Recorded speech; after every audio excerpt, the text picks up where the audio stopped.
Y 8 minutos de la mañana, estamos en vivo, esto es Buenos Días por VPI TV, 9 y 8 minutos hora de Venezuela. Continúan las tensiones y de hecho han escalado las tensiones entre Rusia y Occidente a propósito de la guerra en Ucrania. Escalaron este martes luego de que Kiev realizara por primera vez ataques sobre territorio ruso utilizando misiles de largo alcance suministrados por Estados Unidos. Todo parece empeorar entre estas dos naciones. Hoy está con nosotros en Buenos Días para explicarnos de dónde nace este conflicto la internacionalista Mirna Yornis. Gracias por acompañarnos. Feliz día. Feliz día, gracias por la invitación. Sí, para ponernos un poco en el contexto histórico, ¿de dónde nace este conflicto entre Rusia y Ucrania? Sí, bueno, la mayoría de los conflictos que estamos viendo actualmente, sobre todo estos planes como el tema del Medio Oriente, tienen orígenes históricos, ¿bien? Y sin embargo, no nos vamos a remontar a esos orígenes tan históricos que tienen que ver no solo con el siglo pasado que acaba de terminar, que es el siglo XX, sino inclusive va más atrás, ¿no? Pero más allá de eso, creo que es importante para la audiencia, que siempre es importante brindarle la mayor cantidad de información posible, que son conflictos heredados en cierta medida por las fracciones, por las divisiones que ha tenido la formación de lo que hoy llamamos estados nacionales, ¿no? Quizás en este caso, como es tan lejano en el contexto europeo y de una Europa casi de esa llamada Europa oriental y más vinculada a el mundo asiático, el caso de Ucrania nos ha tocado fuertemente en los últimos años, ¿no? Y uno podría decir que son las secuelas en cierta medida del retiro de la Unión Soviética y su conversión a Rusia, más las aspiraciones de los Estados Unidos. Lo cierto es que estas regiones han sido en parte, eh, digamos, plegadas a lo que ha sido el juego de intereses de las grandes potencias. En un momento determinado, entre Estados Unidos y la Unión Soviética, en su momento, hoy en día, entre Estados Unidos, Europa, Rusia, pero también de lo que hoy conocemos como Ucrania. Ucrania, que en algunos momentos fue conocida popularmente porque tiene la Transilvania y todo lo que significaba Drácula, pues hoy en día también es conocida por ser uno de los graneros del mundo, que lamentablemente por la guerra ha limitado lo que es su participación dentro de la economía internacional, pero también por algunos otros desarrollos científicos, por algún sector industrial. Entonces, Ucrania, que estuvo durante mucho tiempo dentro de la órbita de la Unión Soviética, pues quedaba en cierta medida invisibilizada, porque el comercio venía todo de la Unión Soviética. Una vez que se desintegra la Unión Soviética y emergen las llamadas estas repúblicas de la Europa Oriental, propiamente dichas, comienzan a verse cuáles son las fortalezas económicas, las fortalezas militares, las fortalezas de cada una de sus economías, pero también los conflictos heredados, ¿no? Y más allá de ubicarlos tan lejanos, lo que hay que ver es qué ha estado ocurriendo en los 2 últimos años en particular, ¿no? Porque han sido los años claves para ver cómo digamos, la presencia rusa no solamente se formó por respetar la frontera, sino además de eso estaba haciendo unas reclamaciones consideradas desde Rusia como elementos históricos, pero que también son parte del territorio de lo que hoy es Ucrania, o por lo menos la superficie que ha sido declarada oficialmente, que conocemos todos en los distintos anuarios. Así que, digamos, el agredido, que es visto así, es Ucrania, ¿verdad? Ha sido agredido por Rusia porque ha reclamado elementos históricos, pero además se han valido de algunos elementos como es la celebración de elecciones locales, que en cierta medida pedían dentro de esos referéndums, además de elecciones locales, el poder retornar a la esfera rusa en esta ocasión, y que parecía algo así como, bueno, vamos a hacer un referendo y ahora no nos queremos estar aquí y vamos a estar allá, ¿no? Muchos de estos referéndums tenían que ver con razones históricas y no podemos negar eso, que hay razones históricas porque en la frontera ucraniana con Rusia hay más población vinculada étnica, religiosa y culturalmente a Rusia. pero son del territorio ucraniano. Es como tratar de decir que la población en Venezuela, la población fronteriza del Táchira, entonces, bueno, como se considera andina Sí. y demás, vamos a hacer un referéndum. Pero bueno, guardando las proporciones, porque sin duda hay diferencias sustantivas a temas latinoamericanos y estos temas europeos o euroasiáticos, son temas muy críticos porque además por ser granero del mundo, por ser frontera con Rusia, son una pieza estratégica importante en la relación entre el bloque occidental y las aspiraciones rusas dentro del contexto europeo y global, ¿no? Es un poco así a términos bien generales, pero bueno, no No, sé si hay muchas alguna gracias por esta gran introducción que nos permite entender de dónde viene el conflicto, ¿no? Quisiera pasar a otro punto que genera interés para esa gente, por ejemplo, de nuestros países, que se pregunta qué impacto puede tener en mi día a día ese conflicto que está tan lejano. Quisiera que nos hablara de cómo ha afectado la economía mundial, pero también cómo el hecho de que se pueda escalar en este conflicto puede repercutir en la seguridad del mundo, porque bueno, ya se está hablando de cómo Rusia pudiese reaccionar a estos ataques de Ucrania con estos misiles de largo alcance. O sea, ¿cuál es la implicación que este conflicto puede tener en la Sí, seguridad mundial? sí, sin duda hay como un abanico de distintas implicaciones, pero sí es necesario mencionar que las implicaciones ya las hemos venido sufriendo de una u otra manera hace un par de años. ¿Por Sí. qué? Porque Ucrania, siendo el granero del mundo de alguna forma, en cereales, en distintos, pero también en productos industriales y agrícolas, de los cuales se nutre el comercio internacional en los países latinoamericanos, es decir, los países latinoamericanos, en alguna medida, los que son de recursos agrícolas, etcétera, tienen una relación, primero la tuvieron con la Unión Soviética, luego a través de Ucrania, y una vez que ha emergido este conflicto, pues hubo lesiones en lo que era la participación de esa cuota alimentaria, si quisiéramos decirlo, en el comercio internacional, y que afectó los precios de los cereales, afectó el traslado de maquinaria agropecuaria, que era parte de la cooperación internacional entre este país y algunos países latinoamericanos. Por ejemplo, Ucrania participa como observador en algunos de los mecanismos regionales en América Latina, pero también el sistema interamericano porque es miembro observador en el caso de la OEA, por decir algunas cosas, ¿no? Es decir, no está tan lejano en ese sentido, aunque quizás la población directa no tenga un manejo tan directo y no lo perciba de una manera tan Ujú. clara porque, bueno, no se están viendo en el plato si determinados productos, determinadas harinas vienen de Ucrania o vienen de alguna otra localidad, pero es importante dar a conocer que sí, en el caso de Ucrania se ha visto afectado el comercio internacional por esa parte, pero segundo, por la situación de conflicto. Esa situación de conflicto genera amenazas al transporte regional, al transporte internacional, y ahora que se está hablando ya no simplemente de armamento convencional, que ha estado haciendo estragos bien significativos desde hace un par de años, estamos hablando ya de una escalada mayor, que es el uso de armamento nuclear. Eso ha estado presente en la región, ha estado presente desde el inicio del conflicto, porque los países cuando entran en conflicto, pues siempre manejan como esa última escala que puede ser el arma más destructiva, porque se parte del principio de que el arma más destructiva es la que va a derrotar al enemigo y va a acabar con la guerra.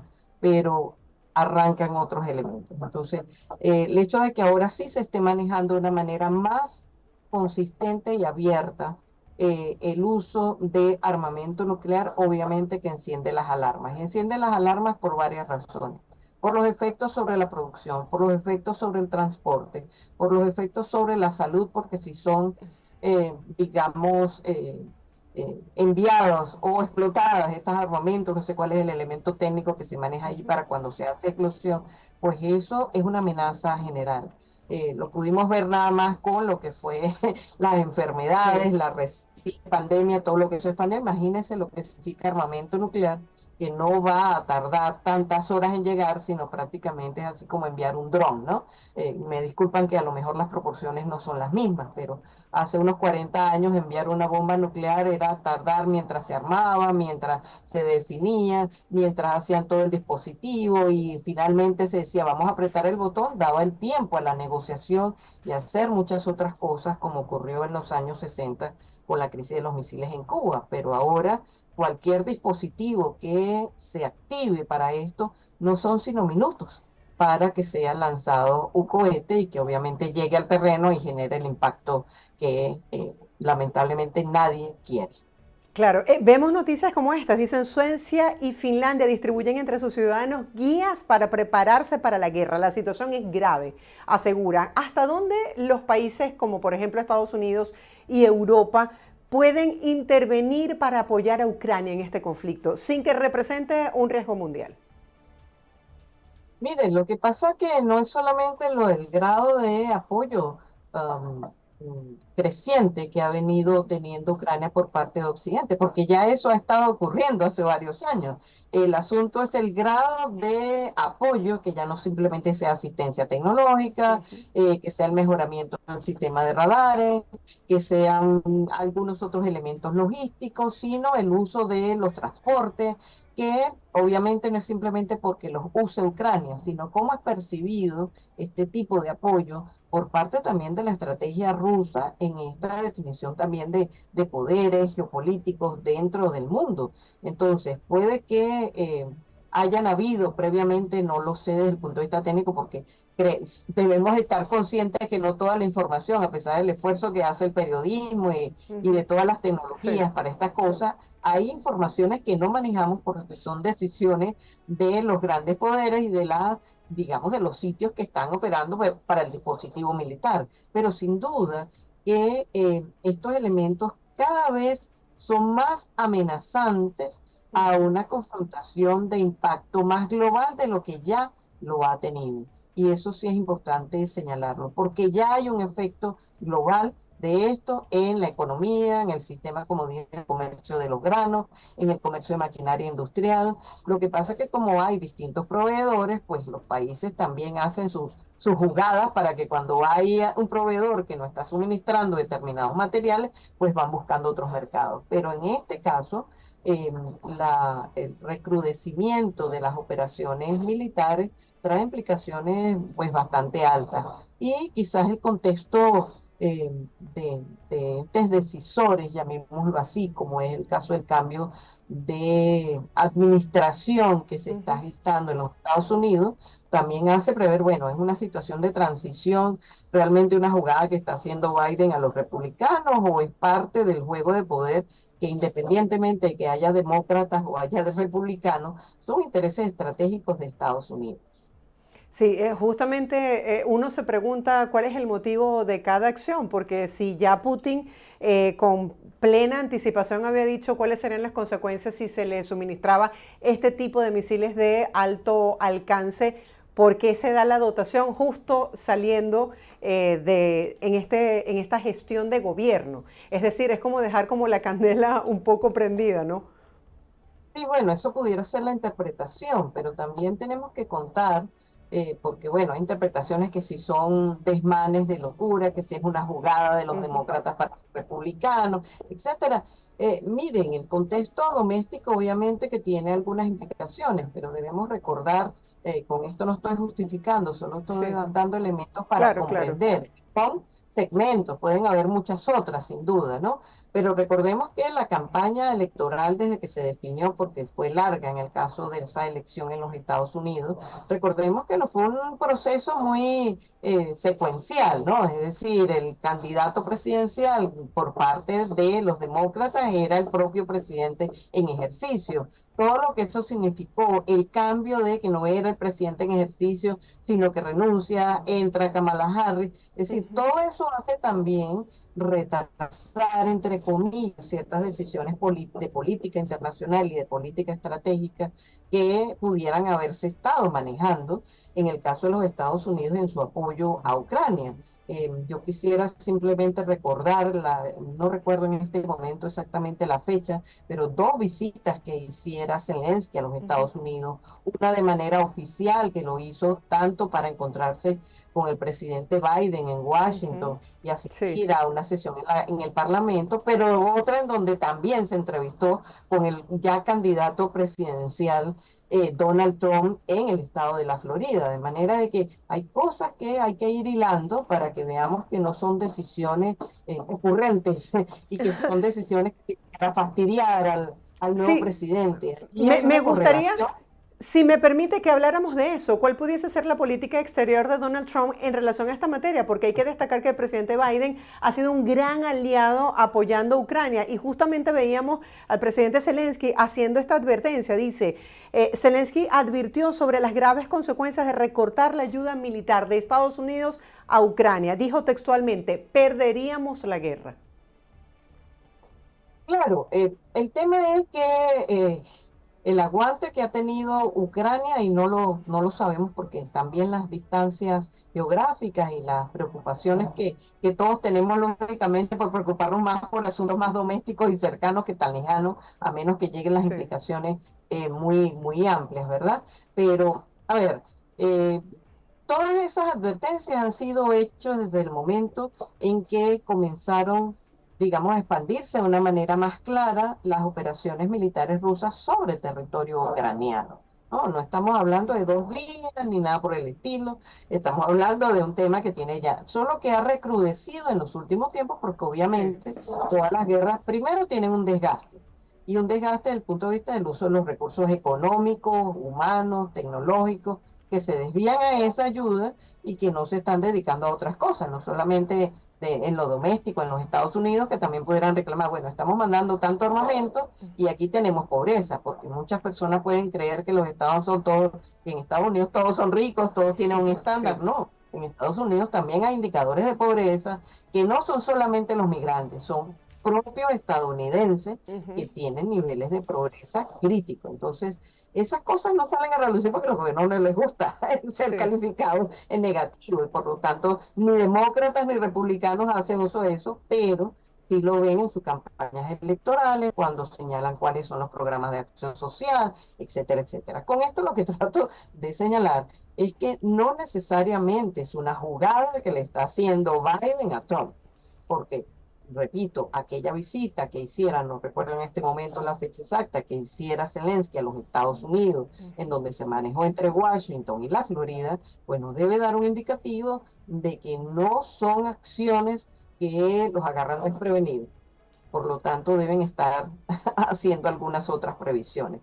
Y el interpretar que es una jugada solo de Biden, que es una locura final para hacerle una travesura a Trump, mire, yo a esas cosas le pongo un porcentaje, pero no les doy todo el porcentaje, porque estos juegos políticos y estratégicos entre los gobiernos y entre los demócratas y republicanos, generalmente hay una línea de acción que no es simplemente la partidista, sino cuáles son los intereses de los Estados Unidos. Claro, aquí hay mucho en juego y uno lo que hace es tocar los temas que salen a la luz, pero digamos, no conocemos lo que no sale a la luz. Para las personas que Sí, se pero siguen preguntando, avanzamos a más de 1000 días de este conflicto, ¿cuál sería la posibilidad de lograr el fin de esta guerra?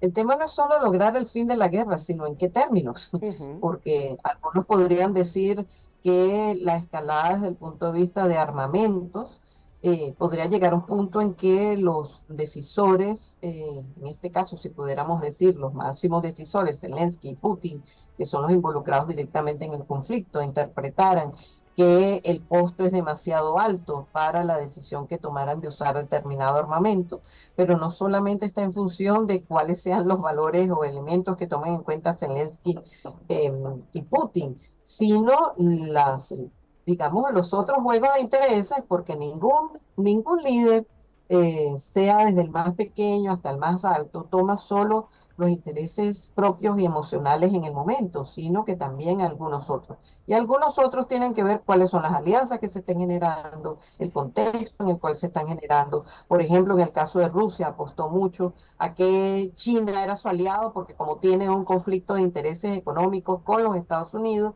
entonces iba a ser su aliado incondicional. Y hemos visto que eso no es así, que si bien es cierto, China no apoya las decisiones de los Estados Unidos en términos de enviar armamentos, de apoyar a Zelensky, etcétera, no es un apoyo restricto, incondicional y declarativo a favor de Putin. Entonces ha tratado más bien, miren, de ver cómo, sin ofrecerse como buen oficiante, sin ofrecerse como mediador, ha tratado de participar en distintas gestiones, algunas visibles desde el punto de vista mediático, otras menos visibles que seguramente deben estarse trajinando en este momento, pero no es que China sea el aliado incondicional y que va a ser patria o muerte con Rusia porque está en conflicto con Estados Unidos y está en conflicto previsible con Estados Unidos en su próximo gobierno, porque así lo han dicho. A la gente se le olvida en muchos momentos lo que fue la visita de Trump a Asia en su mandato presidencial y algunos otros encuentros que tuvo también